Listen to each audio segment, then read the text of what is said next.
जरा सोचो, पूरी दुनिया में एक इंसान सिर्फ एक कंगारू के साथ अकेला रह जाए। कुछ ऐसा ही होता है हमारी आज की कहानी में। कहानी की शुरुआत में उए नाम का एक आदमी रॉकेट में बैठकर चांद पर जा रहा था, लेकिन फिर इसी दौरान पाई नाम का एक बहुत बड़ा एस्ट्रॉयड धरती की तरफ मुड़ गया। ये उस एस्ट्रॉयड से भी बड़ा था जिसने धरती पर डायनासोर्स को खत्म किया था। इससे बचने के लिए इंसानों ने एक प्लान बनाया। चांद पर जिस स्पेस स्टेशन में उए जा रहा था, उस स्पेस स्टेशन को भी इसी चक्कर में बनाया गया था। उसके अंदर कई खतरनाक आधुनिक हथियार थे जिनकी मदद से एस्ट्रॉयड को तबाह करके उसके मलबे को चांद की ग्रेविटी की मदद से धरती से दूर खींच दिया जाएगा। 8 साल तक लगातार मेहनत करने के बाद आखिरकार इंसान इस मिशन में कामयाब हो गए और अब अपना काम खत्म करने के बाद उए और उसके सभी साथी वापस धरती पर आने के लिए तैयार थे। पर वापस आने से पहले उए अपनी कमांडर जिंग के सामने अपने प्यार का इजहार करना चाहता था और इसी चीज की तैयारी के लिए उसने अपने कमरे में जाके हेडफोन्स में गाने लगाए और एक लेटर लिखना शुरू कर दिया। उसी वक्त जू नाम के एक एस्ट्रोनॉट में घबराते हुए कमांडर जिंग को एक खबर दी। दरअसल एन वक्त पर उनके हथियारों में कुछ गड़बड़ी हो गई थी और आधे घंटे में पाई एस्ट्रॉयड का सारा मलबा चांद पर गिरने वाला था। ये खबर मिलते ही कमांडर जिंग ने तुरंत ही स्पेस स्टेशन को खाली करने के ऑर्डर्स दे दिए, जिसके बाद सभी लोग पूरी रफ्तार से अपने अपने रॉकेट्स की तरफ भागने लग गए। लेकिन वहीं यूए अभी भी अपना लव लेटर लिखने में लगा हुआ था और कानों में लगे हेडफोन्स की वजह से उसे कोई वार्निंग अलार्म भी सुनाई नहीं दिया। पर कुछ ही मिनटों के बाद उसकी नजर पहले रॉकेट पर पड़ी, जिसे देखते ही वो पूरी रफ्तार से बेस स्टेशन की तरफ भागा। उस वक्त पर वहाँ 6 और रॉकेट्स मौजूद थे, जिन्हें देखकर उए को थोड़ी तसल्ली महसूस हुई। पर तभी अचानक से 5 रॉकेट्स एक साथ ही उड़ गए, जिसके बाद उए के पास सिर्फ एक आखिरी रॉकेट बचा था। उसने अपनी टीम के साथ संपर्क करने की कई नाकामयाब कोशिशें की, लेकिन फिर कोई दूसरा चारा न दिखने पर उसने अपने रोवर को पूरी रफ्तार से भगाना शुरू कर दिया। पर तभी उसके रास्ते में एक बहुत बड़ा गड्ढा आया और उसका रोवर सीधा जाकर उस गड्ढे में गिर गया। जब तक वो उस गड्ढे से बाहर आ पाता तब तक आखिरी रॉकेट भी उड़ गया और अब तक तो उस जगह पर एस्ट्रॉयड का मलबा गिरना शुरू हो गया था। जिससे बचने के लिए उए ने एक दूसरे गड्ढे में छुपने का सोचा, पर तभी मलबे का कुछ हिस्सा सीधा आकर उस गड्ढे में गिर गया, जिसके चलते उए थोड़ी देर के लिए बेहोश हो गया। पर जब उसे वापस होश आया तो उसका मानना था कि धरती से उसे ढूंढना ज्यादा मुश्किल नहीं होगा। पर तभी एक बहुत बड़ा एस्ट्रॉयड सीधा जाकर धरती से टकरा गया, जिस वजह से पूरी धरती तबाह हो गई। अब ये 6 महीनों तक उए लगातार धरती से संपर्क करने की कोशिश में लगा रहा और अब भी कामयाबी ना मिलने पर उसने अपनी किस्मत को अपना लिया। खुशकिस्मती से उसके पास अपनी बची हुई जिंदगी बिताने के लिए खाना और पानी काफी मौजूद था। सभी शहीद हुए लोगों को श्रद्धांजलि देने के बाद उए ने अपनी सारी मनोकामनाएं पूरी करने का फैसला किया। इस वक्त सबसे पहले नंबर पर कमांडर जिंग के कमरे ने कुछ समय बिताना, पर उसे जिंग के कमरे का पासवर्ड पता ही नहीं था और वही उसकी दूसरी ख्वाहिश थी चांद की सतह पर सर्फिंग करना।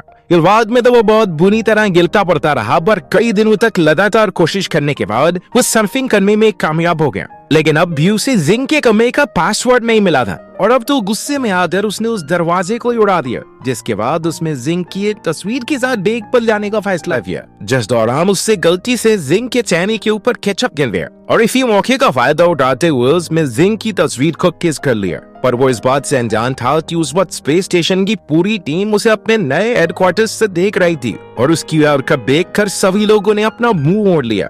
और वहीं दूसरी तरफ जिंग ये देखकर पूरी तरह हैरान थी, पर नेटवर्क बिगड़ने की वजह से उस वक्त वो सिर्फ उए को देख ही सकते थे और क्योंकि उए किसी खतरनाक मुसीबत में नहीं लग रहा था, इसीलिए जिंग ने उए का रेस्क्यू मिशन कैंसिल करने का फैसला किया। पर तभी चेयरमैन यांग ने उन्हें बताया कि सरकार ने अगले 30 दिनों में उए की इस नई जिंदगी को दुनिया भर में दिखाने का फैसला किया। असल में एस्ट्रॉयड के धरती से टकराने के बाद 30% जमीन पानी में डूब चुकी थी, जिसके चलते सभी लोगों की जिंदगी पूरी तरह से बदल गई थी और अब सरकार उए के जरिए लोगों के अंदर एक नई उम्मीद जलाना चाहती थी कि देखो यार, आपने अकेला फंसा हुआ है फिर भी जिंदगी जी रहा है ना। लेकिन एस्ट्रोनॉट जू उए को इस काम के काबिल नहीं मानता था, जिस पर जिंग ने उसे बताया कि वो लोग उए की आवाज को डब करके दुनिया के सामने लाने वाले हैं ताकि वो अपनी मर्जी से उससे चीजें बुलवा सकें। इसके बाद जिंग ने रेडियो के जरिए दुनिया के सामने उए की इन झूठी कहानी रखी, जिसके मुताबिक उसने क्रू मेंबर को बचाने के लिए रॉकेट में अपनी सीट छोड़ दी थी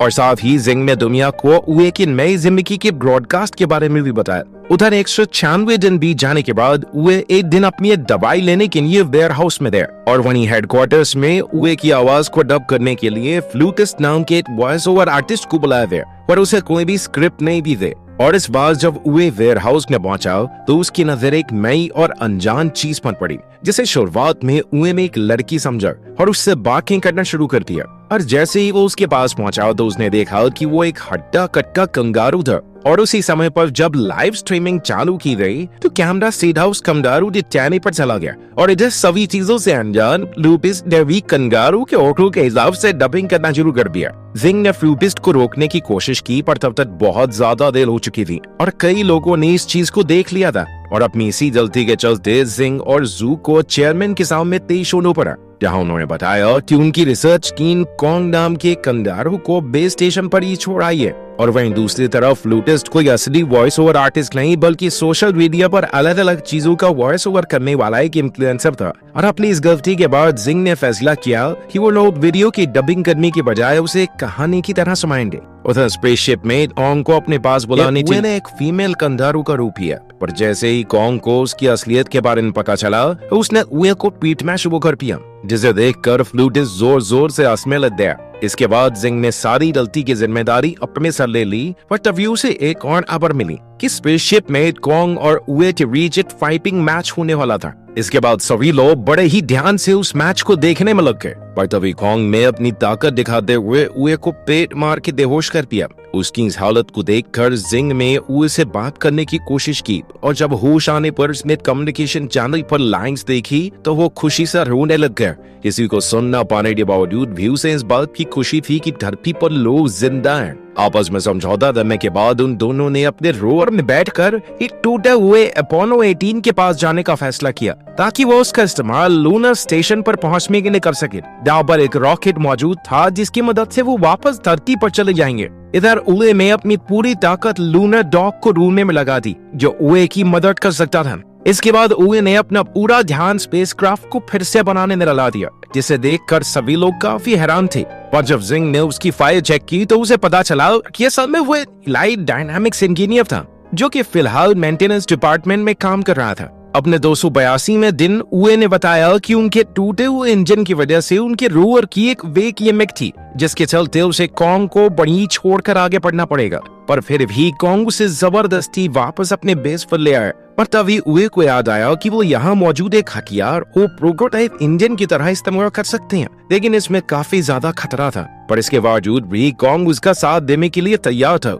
उसकी ये बात सुनकर एस्ट्रोनॉट जू ने पूरी टीम को बताया कि ये काम हो जरूर सकता है, पर सूरज ढलने से पहले उसे बेस पर लाना काफी ज्यादा मुश्किल था क्योंकि प्रोटोटाइप इंजन सोलर पावर से काम करता था। पर चांद का एक दिन धरती के 14 दिनों के बराबर होने के बावजूद भी अगर उए उसे लगातार ड्राइव करता रहा तो भी वो वहां तक नहीं पहुंच पाएगा। सबका मानना था कि ये काम नहीं हो सकता, पर सूरज ढलते ही उए ने उल्टी तरफ ड्राइव करना शुरू कर दिया। दरअसल वो सूरज की रोशनी से बाहर इसलिए नहीं जा सकता था क्योंकि चांद पर सूरज हट पे इतनी ज्यादा ठंड हो जाती है कि वो मारा जाता। और ये देखते ही जिंग समझ गई कि उए लगातार सूरज का पीछा करने वाला है ताकि उसके पास पूरे 41 दिनों का समय हो जाए। पर 28वें दिन ही कॉन्ग और उए पूरी तरह से थक चुके थे और इसीलिए उन दोनों ने दूसरे को आपस में रस्सी से बांध दिया था। पर कई दिनों तक लगातार ड्राइव करने के बाद वो लोग आखिरकार इंजन तक पहुंच ही ले और अब पहुंचते ही कॉन्ग ने लगातार एक बटन को दबाना शुरू कर दिया। और खुशकिस्मती से वो कोई उलझन बटन नहीं, बस इंजन चेक बटन था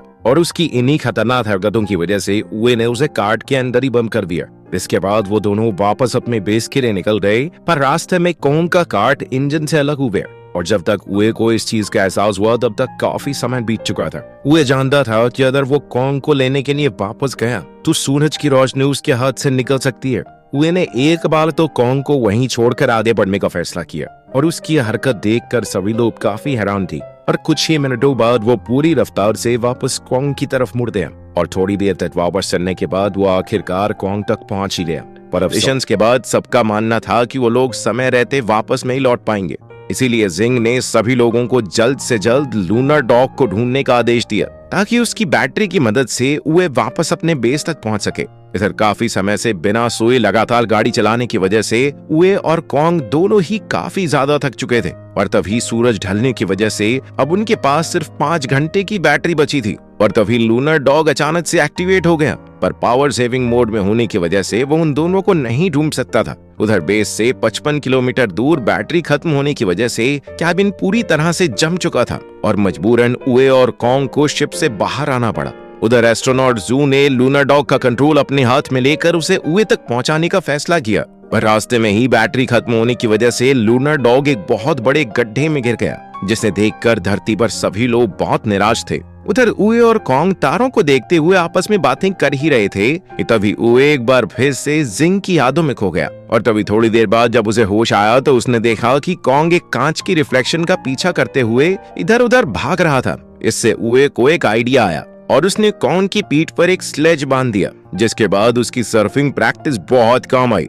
अब वो दोनों बड़ी ही तेजी से आगे बढ़ रहे थे, पर तभी उनके सामने एक बहुत बड़ा गड्ढा आ गया, जिसे पार करने के लिए उए ने बड़ी ही चालाकी से नाइट्रोजन टैंक्स का इस्तेमाल किया। उसकी ये कामयाबी देखकर धरती पर सभी लोग काफी ज्यादा खुश थे और अब उन सभी में एक नई उम्मीद जाग गई थी। दूसरी तरफ अपनी बहादुरी की वजह से उए को धरती पर कई सम्मान मिले, जिन्हें लेने के लिए चेयरमैन खुद जाया करते थे। अभी जिंग ने चेयरमैन को बताया कि आने वाले 3 महीनों में कम्युनिकेशन लाइंस ठीक होने वाली थी, जिसके बाद वो लोग उए से संपर्क कर सकते हैं। धीरे धीरे चीजें वापस से ठीक होने लगी थी, पर कोई ये नहीं जानता था कि पाई एस्ट्रॉइड का एक बहुत बड़ा हिस्सा अभी भी खतरा बनकर उन सभी का इंतजार कर रहा था। उधर उए और कॉन्ग आपस में खेल रहे थे कि तभी कॉन्ग ने गलती से कुछ तारों को छू दिया, जिसके बाद उए को स्क्रीन पर पिछली बार की तरह कुछ सिग्नल्स दिखाई दिए। ये देखकर अब उए को लग रहा था कि शायद धरती पर कोई जिंदा नहीं बचा है और शायद पहले भी कॉन्ग ने इसी तरह तारों से कुछ छेड़खानी कर दी होगी और तब वो सिग्नल आए होंगे।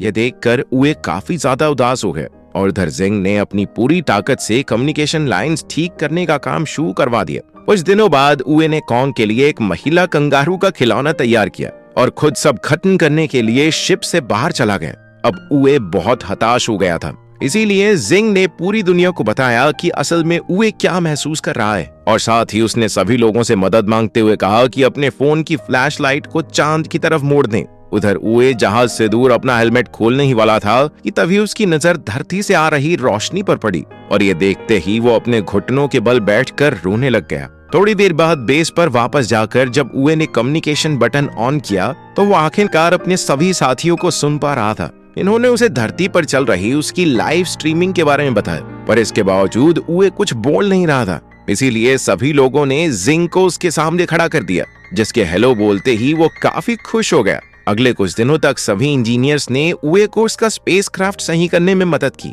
लेकिन खुश तो सिर्फ वो जिंग को देखने के बाद ही होता था। और आखिरकार स्पेसक्राफ्ट तैयार होने के बाद एक रात उए को जिंग से अकेले बात करने का मौका मिल गया, जिस दौरान उसने उए को बताया कि उसने मेंटेनेंस डिपार्टमेंट सिर्फ और सिर्फ उसी की वजह से ज्वाइन किया था। असल में उए पहले इस डिपार्टमेंट में काम करने के लिए तैयार नहीं था, और तभी उसकी नजर पास से गुजर रही जिंग पर पड़ी और जिंग को देखते ही उसे प्यार हो गया। और उसने सोच लिया था कि भाई चांद पे तो मैं जाके रहूंगा, इस बंदी के साथ रहना है तो रहना है। जिसके बाद वो मेंटेनेंस डिपार्टमेंट में छोटा सा काम करने को भी तैयार हो गया। उसकी ये बात सुनकर जिंग ने भी उसे बताया कि उस दिन रॉकेट में बैठते वक्त उसने उए को भागते हुए देख लिया था और अफसोस वो उस वक्त उसका इंतजार कर सकते थे। उनकी इस बातचीत की वजह से किसी का भी ध्यान धरती की तरफ बढ़ रहे एस्ट्रॉइड के ऊपर नहीं गया। अगले दिन कॉन्ग और उए अपने घर वापस आने के लिए पूरी तरह तैयार थे और अपनी टीम की मदद से उन्होंने आखिरकार स्पेसक्राफ्ट को सही सलामत लॉन्च भी कर लिया, जिसे देखकर सभी लोग काफी ज्यादा खुश थे, क्योंकि उए और कॉन्ग चांद पर 923 दिन बिताने के बाद आखिरकार स्पेस स्टेशन में पहुंच गए थे। पर तभी जू ने एक अर्जेंट मीटिंग बुलाकर सभी को पाई के उस बड़े हिस्से के बारे में बताया जो तेजी से उनकी तरफ बढ़ रहा था। और वहीं चेयरमैन का मानना था कि सिर्फ एक ही आदमी उन्हें इस खतरे से बचा सकता है, क्योंकि उसके जहाज का इंजन अपने आप में एक हथियार था। वो आदमी कोई और नहीं बल्कि उए ही था।